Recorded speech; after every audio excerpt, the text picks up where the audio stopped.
नमो नमः। आज हम थोड़े दूसरे एक विषय पर बात करेंगे, जो है कारक तथा विभक्ति। ये विषय बहुत महत्वपूर्ण है, संस्कृत में विशेषता है संस्कृत में।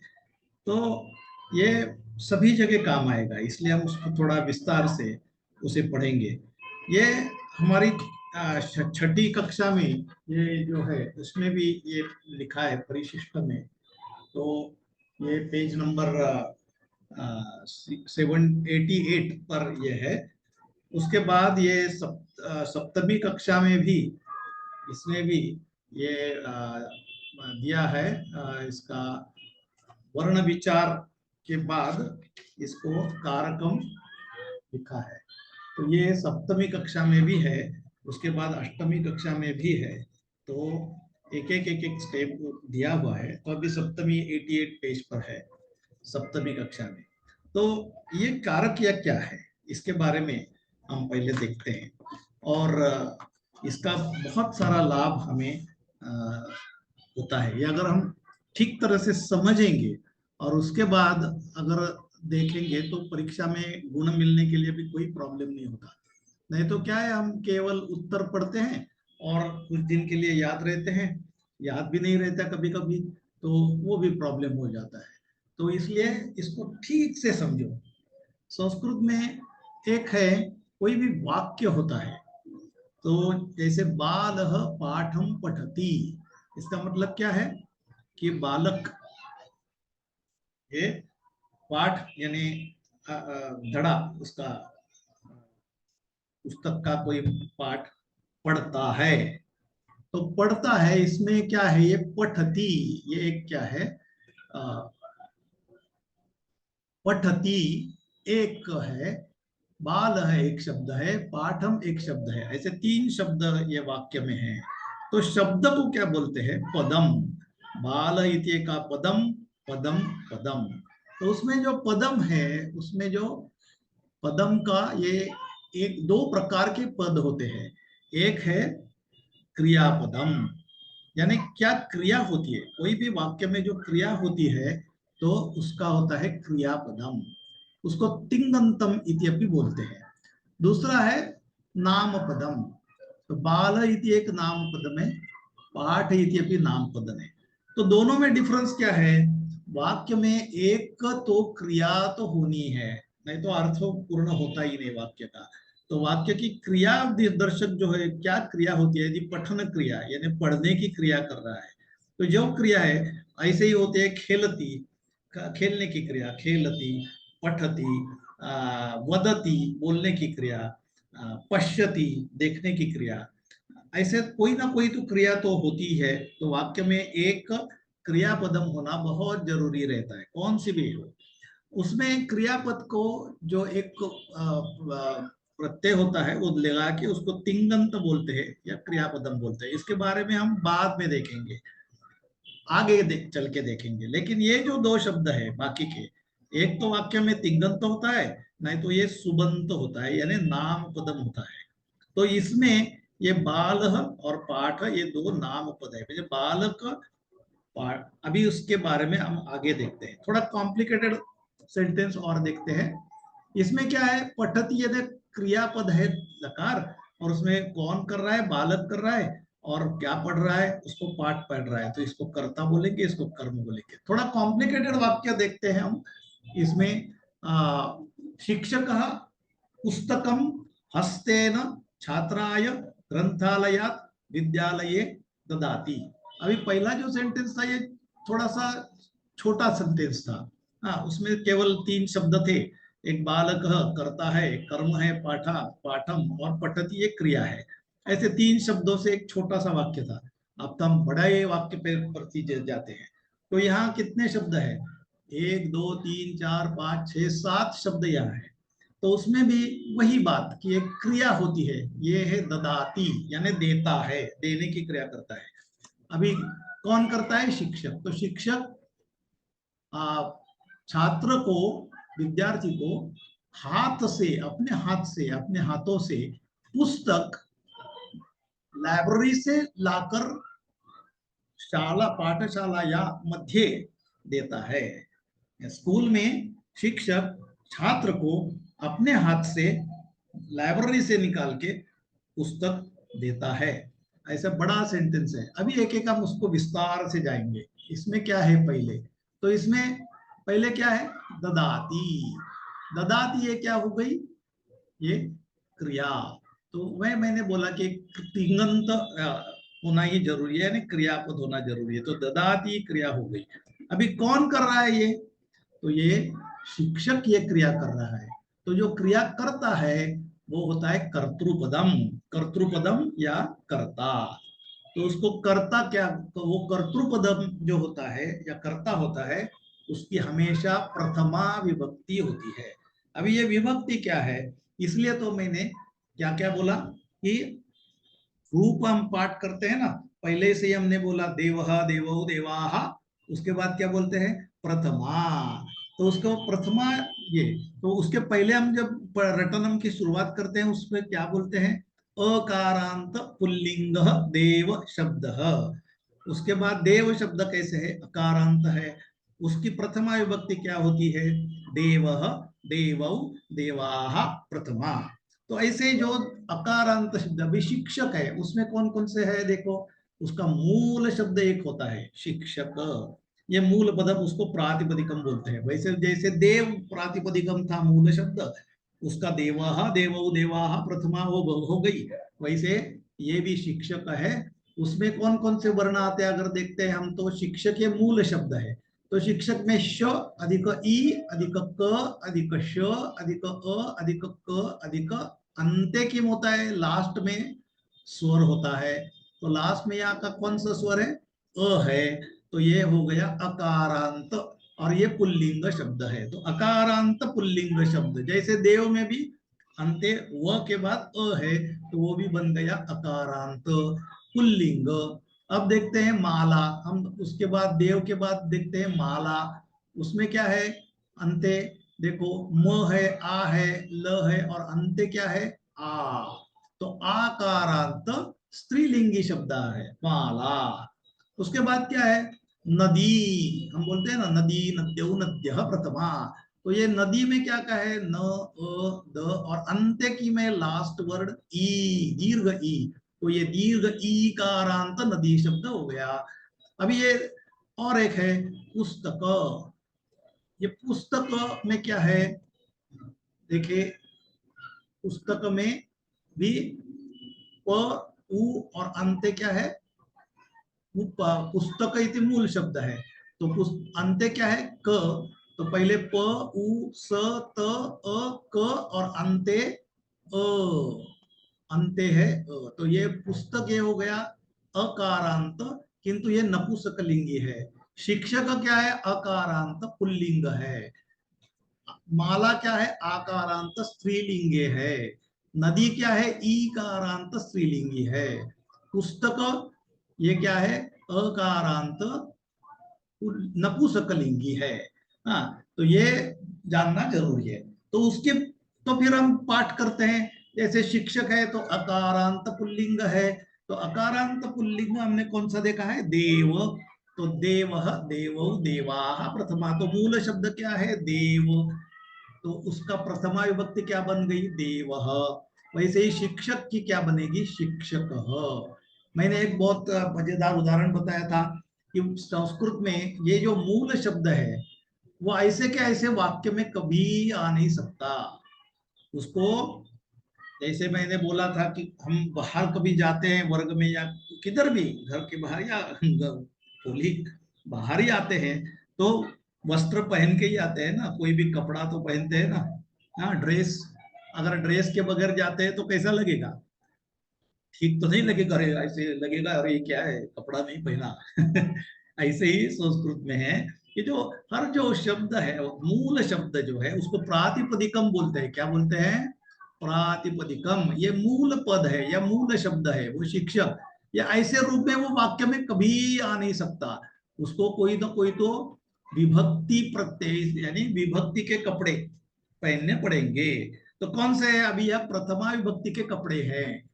तो शिक्षक है कर्ता, इसलिए उसको कर्ता यानी प्रथमा विभक्ति का प्रत्यय जोड़ के, यानी प्रथमा विभक्ति के कपड़े ये समझने के लिए मैं बात कर रहा हूँ, ऐसे व्याकरण में बोलते नहीं है कि उसको कपड़े कहते हैं। ये समझने के लिए मैंने उदाहरण तौर के उपमा दी है। तो अ, कपड़े नहीं बोलेंगे, लेकिन क्या बोलेंगे उसके जगह? विभक्ति। तो कौन से कपड़े? यानी प्रथमा विभक्ति के कपड़े, यानी प्रथमा विभक्ति के प्रत्यय हम उसको लगाएंगे।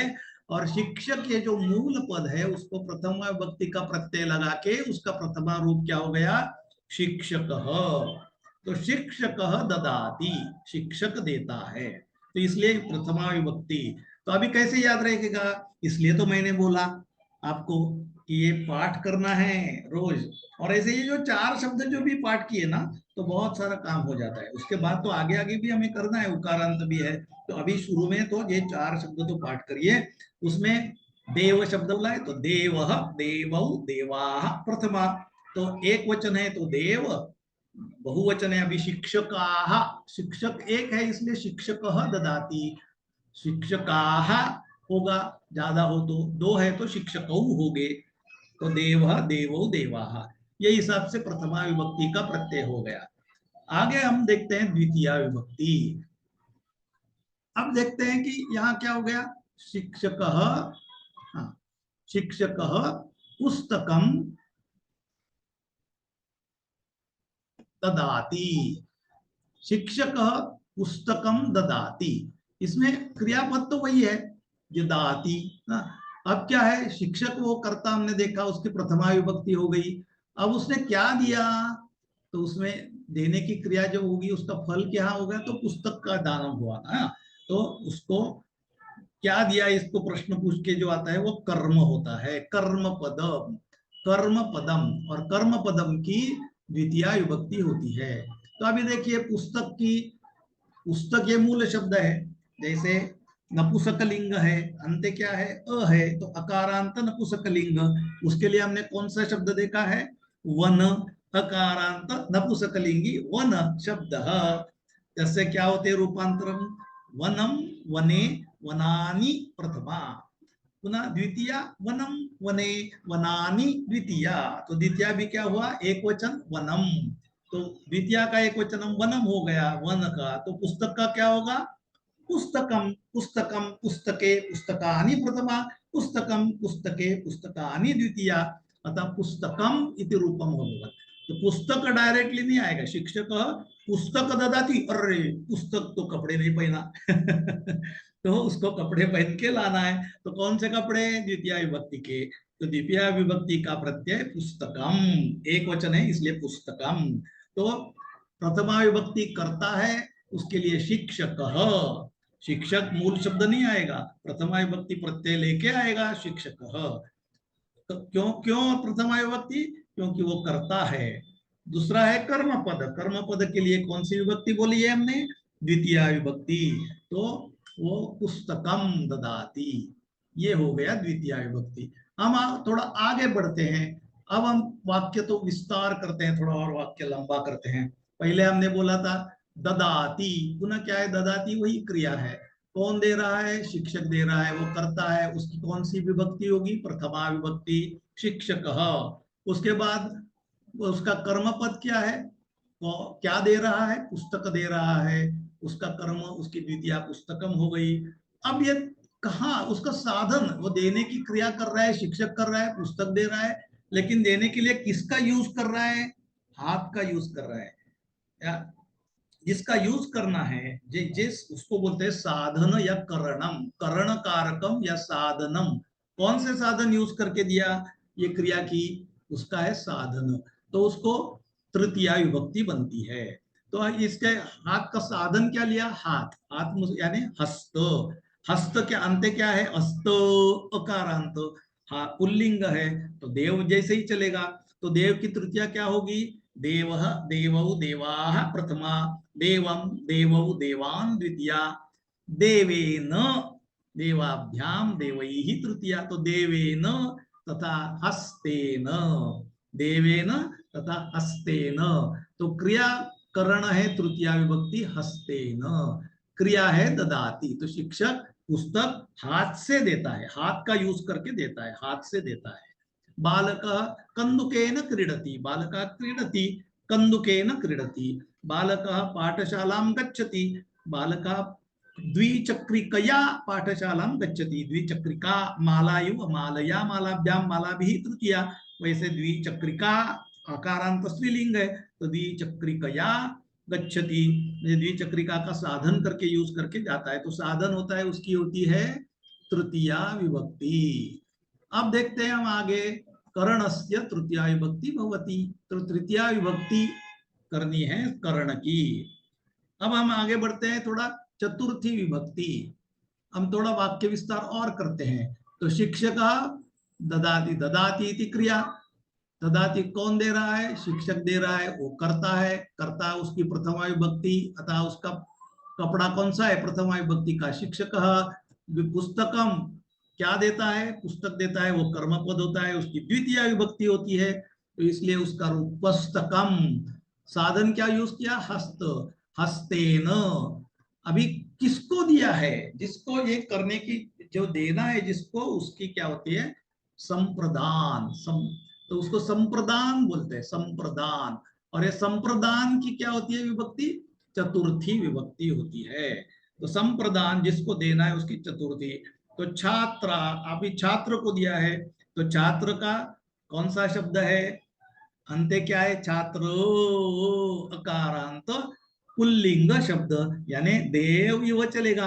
देव की चतुर्थी एक वचन क्या होती है, देवः देवौ देवाः प्रथमा, देवं देवौ देवान् द्वितीया, देवेन देवाभ्याम देवैः तृतीया, देवाय देवाभ्याम देवेभ्यः चतुर्थी। एक वचन है तो देवाय, तो उसकी छात्र का होगा छात्राय। तो शिक्षक पुस्तकम हस्तेन छात्राय ददाति, प्रथमा द्वितीया तृतीया चतुर्थी विभक्ति, कर्तृपदम कर्मपदम करणपदम संप्रदान। अब थोड़ा विस्तार और करते हैं। तो शिक्षक पुस्तकम हस्तेन छात्राय ग्रंथालयात ददाति, पुनः क्रिया तो सेम, ददाति देने की क्रिया, किसने की, शिक्षक ने, कर्ता, क्या दिया, पुस्तक कर्म, हस्तेन क्या साधन यूज किया, हस्त स्वत का हाथ, तो कर्ण, और किसको दिया, छात्र को दिया, उसका संप्रदान। और कहाँ ली, कहाँ से लिया, अगर दोनों का वियोग होता है तो उसको बोलते हैं अपादान, उसके लिए होती है पंचमी विभक्ति।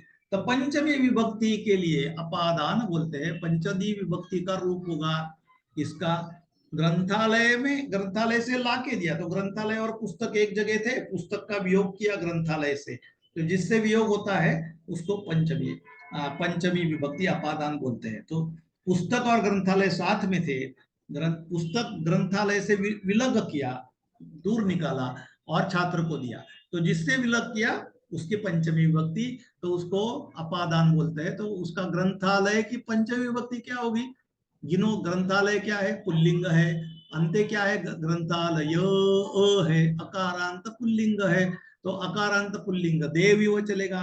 तो देव की पंचमी विभक्ति क्या होती है, देव देवौ देवाः प्रथमा, देवं देवौ देवान् द्वितीया, देवेन देवाभ्याम देवैः तृतीया, देवाय देवाभ्याम देवेभ्यः चतुर्थी, देवात देवाभ्याम देवेभ्यः पंचमी। तो देव का देवात होता है, तो ग्रंथालय का क्या होगा, ग्रंथालयात, तो ये होगी पंचमी। अब हम आगे पढ़ते हैं, वाक्य विस्तार और करते हैं।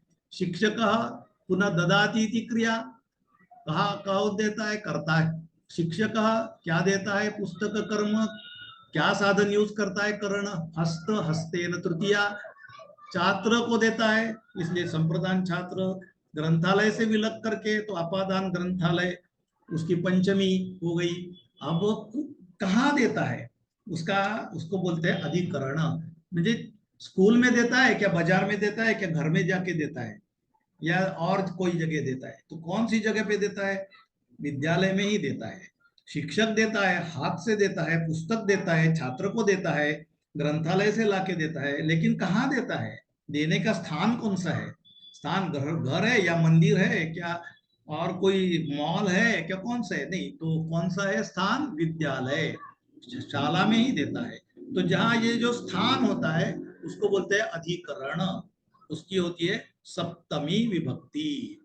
अधिकरण उसकी सप्तमी की, जहाँ है, यानी हस्त अस्ति, हाथ है, हस्ते घटी अस्ति, घटी हस्ते अस्ति, हस्ते, तो हस्त जो स्थान है उसकी होती है अधिकरण, या आधार है उसको ही होती है सप्तमी। आधार और अधिकरण की होती है सप्तमी। तो विद्यालय, पुनः अ है अंते, पुल्लिंग है, तो अकारांत पुल्लिंग विद्यालय शब्द देव शब्द जैसे ही चलेगा। तो सप्तमी विभक्ति क्या होगी? देखिए पहले से देवः देवौ देवाः प्रथमा, देवम देवौ देवान् द्वितीया, देवेन देवाभ्याम देवैः तृतीया, देवाय देवाभ्याम देवेभ्यः चतुर्थी, देवात् देवाभ्याम देवेभ्यः पंचमी, देवस्य देवयोः देवानां षष्ठी, देवे देवे देवयोः देवेषु सप्तमी। देव का देवे हो गया तो विद्यालय का क्या होगा?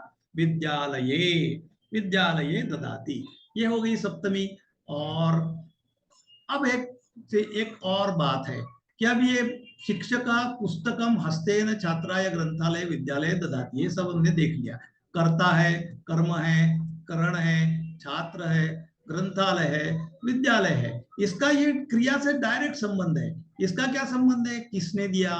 कौन देता है? शिक्षक देता है। ददाति से संबंध, क्या दिया? दिया से संबंध है, पुस्तक दिया। क्या यूज करके दिया है? हस्त यूज करके दिया। किसको दिया? छात्र को दिया। कहां से दिया? ग्रंथालय से दिया। कहाँ दिया? विद्यालय में दिया। तो ये सब दे ददाती, ये क्रिया से ये सब शब्दों का संबंध है। लेकिन अब हम दूसरा एक शब्द ऐड करते हैं, गणितस्य शिक्षकः। अभी शिक्षक जो है वो गणित का शिक्षक है, संस्कृत का नहीं है मेरे जैसा, वो गणित का शिक्षक है, वो पुस्तक देता है। हाँ, तो गणित का शिक्षक। अभी गणित ये शब्द का देने से क्या संबंध है? क्या? कुछ नहीं है। इसका संबंध किससे है? ये शिक्षक से है। गणितस्य शिक्षकः पुस्तकम हस्तेन छात्राय ग्रंथालय विद्यालय ददाति। तो गणित का डायरेक्ट इसका संबंध नहीं है, इसलिए इसको संबंध जो होते हैं उसकी षष्ठी विभक्ति की जाती है। इसकी केवलम षष्ठी विभक्ति होती है।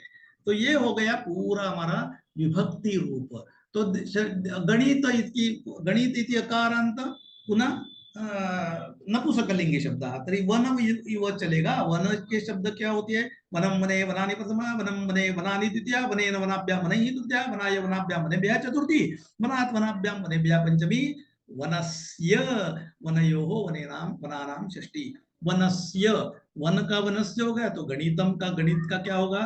गणितस्य, गणितस्य ये षष्ठी विभक्ति। तो ये सब हमने विभक्ति देखे, प्रथमा द्वितीय तृतीय चतुर्थी पंचमी षष्ठी सप्तमी। और गणित एक रह गया संबोधन। तो संबोधन इसको होता है लास्ट, जिसको हम पुकारते हैं उस समय उसको संबंध बोलते हैं। जैसे मैंने बोला धन्यवाद हे आचार्य, तो आचार्य इति मूल शब्द, लेकिन आचार्य संबोधन का रूप भी वही होता है। तो मैंने क्या बोला कि डायरेक्ट शब्द वाक्य में जा नहीं सकता। तो अगर हम बोलते हैं कि माला पाठशालाम गच्छति, हाँ, नंदिनी पाठशालाम गच्छति, तो ये मूल शब्द ही दिखते हैं। तो विभक्ति कहाँ आ गई? कपड़े कहाँ आ गए? तो कपड़े हैं, लेकिन इसमें उसका रूप ही वैसे ही है। हमने नदी का शब्द देखा तो कैसे होता है? नदी नद्यौ नद्यः प्रथमा। इसका मतलब नदी का प्रथमा विभक्ति का रूप ही नदी ही होता है। नदी एक नदी एवं होता है। हाँ, तो या माला का क्या होता है? माला, माले, मालाः प्रथमा। तो माला का मूल शब्द माला है, उसका प्रथमा विभक्ति रूप भी माला होता है, यानी विभक्ति तो है। नदी की भी विभक्ति तो है। वन की क्या होगी? वन आएगा। अगर हम यह ऐसे बोलेंगे कि शिक्षक पुस्तकम हस्तेन, अरे ये तो बहुत गुनाह हो गया, शिक्षक नहीं चलेगा भाई। उसको प्रथमा विभक्ति का प्रत्यय जोड़ के शिक्षक होके ही वाक्य में आ सकेगा, नहीं तो नहीं आ सकेगा। यहाँ भी हम देखें विद्यालय, ग्रंथालयात विद्यालय ददाति, अरे ये भी गुनाह हो गया, विद्यालय नहीं चलेगा। कहाँ है? तो सप्तमी विद्यालये, वो प्रत्यय लगा के आना पड़ेगा। यहाँ भी ग्रंथालय, ऐसे अगर कोई बोलेगा शिक्षक पुस्तकम हस्तेन छात्राय ग्रंथालय विद्यालय ददाति, बहुत गलत है। वो उसको ग्रंथालय पंचमी विभक्ति का प्रत्यय लगा के ही आएगा, ग्रंथालयात बन के आएगा, विद्यालय विद्यालय बन के आ गया। ये ऐसे रूप क्यों हो गए? क्योंकि एक है कर्ता, उसकी प्रथमा विभक्ति, पुस्तक है कर्म, उसकी द्वितीय विभक्ति, हस्तकरण है उसके लिए तृतीय विभक्ति, यह संप्रदान है उसकी चतुर्थी, अपादान है उसकी पंचमी, जो स्थान अधिकरण है उसकी सप्तमी। और ये क्रिया के साथ ये सब लोगों का संबंध है, लेकिन इसका संबंध नहीं है। तो इसलिए ये षष्ठी विभक्ति अलग है, और ये सभी विभक्तियों को हम कारक विभक्ति बोलते हैं। कारकम इत्युक्ते कर्तृकारकम, यानी कर्ता संबंध है क्रिया से। कर्म कारकम, इसलिए कर्मा के कारकम इत्युक्ते संबंध, क्रिया से जो संबंध रखता है, तो कर्म संबंध रखता है क्रिया से तो कर्म कारकम, करण संबंध लगता है तो करण कारकम, संप्रदान रखता है तो संप्रदान कारकम, अपादान कारकम, ये क्रिया से संबंधित सब है। लेकिन इसका संबंध क्रिया से डायरेक्ट नहीं है, इसलिए इसको षष्ठी विभक्ति बोलते हैं। बाकी के सभी को कारक विभक्ति बोलते हैं, षष्ठी विभक्ति को कारक विभक्ति नहीं बोलते हैं। बाकी सभी, जैसे मैंने एक बोला, उसके एक उदाहरण दिया मैंने, उदाहरण की तरफ बोल रहा हूँ ये, तो उदाहरण से ही लेना है। जैसे हम बोलते हैं कि घर में कोई हमारे एक सेंट्रल व्यक्ति पकड़ी, जो अब जैसे हमारी माँ पकड़ी, तो हमारी माँ के साथ एक एक शब्द का संबंध है। एक एक कौन है, एक उसके पिता है, एक उसकी माता हो सकती है, एक उसके हस्बैंड हो सकते हैं, एक उसका बेटा हो सकता है, और उसकी बेटी हो सकती है। ये सब घर के ही मेंबर है, डायरेक्ट माँ से संबंध रखते हैं। लेकिन अभी कोई बेटा है, उसका फ्रेंड, उसका डायरेक्ट संबंध तो इसको नहीं है। इसका जो फ्रेंड है, ये समझो शिक्षक ददाती, ये माता है, तो माता से ये उसका बेटा है, ये बेटे से ये संबंध उसका मित्र का होता है। तो ये संबंध मित्र का डायरेक्ट उसका रिलेशन माँ से है क्या? नहीं है। लेकिन उसका समझो बेटे का फ्रेंड हो सकता है, बेटी का फ्रेंड हो सकता है, उसके पिता का फ्रेंड हो सकता है, माता का फ्रेंड हो सकता है, या और भी कोई डायरेक्ट रिलेशन है उनका से संबंध ये हो सकता है। तो ये षष्ठी विभक्ति ऐसे है। तो ये सब हमारा कारक ये हो गया। जैसे ही ये अभी तो थोड़ा समझा होगा, इसके आगे थोड़ा सा हम जैसे ही, इसलिए पहले ये पाठ क्यों लिया, तो आगे चल के हम एक एक सेंटेंस जब पुस्तक का देखेंगे, तो उसमें एक एक शब्द का पहले देखना है कि हमें क्रियापद क्या है। हर कोई सेंटेंस में इसको ढूंढना है, पहले क्रियापद ढूंढना है, फिर वो क्रिया कौन कर रहा है उसके लिए कर्ता ढूंढना है, उसके बाद वो कर्म ढूंढना है, उसको क्या क्रिया करते हैं, उसके बाद एक एक विभक्ति में देख के हम उसका अंदाज लगा सकते हैं। इससे ही हम आगे बढ़ सकते हैं और बहुत अच्छी तरह से आगे बढ़ सकते हैं। इसलिए ये पाठ मैंने पहले लिया है, और ये हमारे पुस्तक से ही लिया है, मैं कोई एक्स्ट्रा नहीं पढ़ा रहा हूँ, जो पुस्तक में है। लेकिन पुस्तक में हमने अनदेखी की थी, यही सब पढ़ोगे। अभी देखो 8वीं कक्षा में जो हो गए उनको लगा होगा कि अरे हमने ये देखा ही नहीं, ये पहली का छठी की कक्षा का पुस्तक है, दूसरा सप्तक से और उनके भी है। तो एक एक वो जरा सुन के देखेंगे, और कोई शंका है तो मुझे कभी भी पूछ सकते हैं, मेरे व्हाट्सएप पर पूछ सकते हैं, डायरेक्ट फोन करके भी पूछ सकते हैं। हाँ, ये आ, तो ये पाठ हमारा यहाँ खत्म होता है। तो इसके बारे में कोई भी शंका कुछ भी हो तो मुझे कभी भी फोन कर सकते हैं। तो यहाँ ही विश्राम लेते हैं, लेकिन अभ्यास के लिए विश्राम नहीं। ये पाठ फिर से बार बार देखो, बार बार देख के फिर ये हिसाब से दिमाग से सोचना चालू करो कि अरे वाक्य में क्रियापद कौन सा है, ये कौन सा कारक है, प्रथमा विभक्ति में कौन है, द्वितीय विभक्ति में कौन है, तृतीया में कौन है, ऐसे रूप क्यों ऐसे हुआ, उसका रूप और क्या हो सकता था। ये सब सोच के जैसे ही आप पाठ पढ़ेंगे उस टाइम उसका आगे आगे विवरण करेंगे। लेकिन ये पाठ बार बार देख के ये कंसेप्ट पूरा दिमाग में, इसके आगे संस्कृत में कुछ है ही नहीं। संस्कृत में सुबंत या तिंगंत, वाक्य में क्रियापद हो या कर्मपद हो, क्रियापद हो या नामपद हो। क्रियापद इत्युक्ते तिंगंत, नामपद इत्युक्ते सुबंत। सुबंत तिंगंत छोड़ के वाक्य में कुछ भी नहीं, संस्कृत में कुछ भी नहीं। ये ढूंढना ये महत्वपूर्ण है। और उसके लिए जो रूप है, वो रूप जैसे उसके लिए शब्द पाठ करना जरूरी है। इसलिए देवा देवो देवा, वनम वने वनानी, माला माले मालाः, नदी नद्यो नद्यः, कवि कवि कवयः, ये आगे आगे चल के भानु भानु भानवः, ये शब्द एक ये 7-8 शब्द तो लगेंगे, उसने तो पाठ करने पड़ेंगे भाई। जैसे हम टेबल्स पाठ करते हैं ना, 2 1 2, 2 4, 2 3 6, तो थोड़े परिश्रम, यानी ये शब्द और आसान है बिल्कुल। रोज ऐसे दिन 4-5 बार दिन में बोलेंगे, देवा देवो देवाः प्रथमा, जैसे मैंने वो रिकॉर्ड भी करके भेजे हैं, तो ये उसको रिपीट करते करते पाठ हो ही जाएंगे, क्यों नहीं होंगे। तो हमें सिर्फ हमारी इच्छा चाहिए, स्ट्रॉन्ग विलिंग हो, तो ये पाठ करके एक हफ्ते में मुझे बोल के दिखाना, रिकॉर्ड करके भेजना, खुद के आवाज में रिकॉर्ड करके कंठस्थी करके भेजना। ओके, तो मिलामः, पुनर्मिलामः। सर्वे भवन्तु सुखिनः, सर्वे सन्तु निरामयाः, सर्वे भद्राणि पश्यन्तु, मा कश्चित् दुःखभाग् भवेत्। ओम शांति शांति शांति। धन्यवादः। पुनर्मिलामः।